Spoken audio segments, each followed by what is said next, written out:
50 родители денеска пред зградата на локалната самоуправа во Штип протестираа поради најавената дигитализација на учебниците.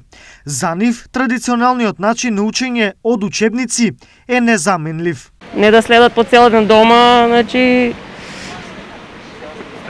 се искривија од седење. Значи друго е да одат на училиште, друго е да следат онлайн. Освен на воспитно-образовниот напредок, дигитализацијата ќе има големо негативно влијание и врз здравието на учениците. Што ќе изгубат ако учат, например, од компјутер, видот пред се, значи они онака играт на телефоните, а па и да учат нон-стоп, значи пред се видот, значи не е добро за нив, за видот.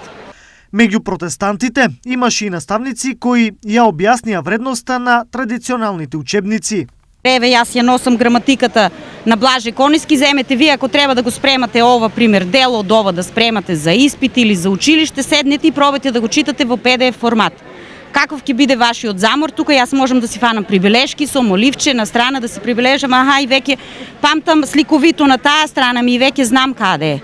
Значи, нема да биде едноставно, туку тешко ќе биде за учениците, неизводливо да не речем.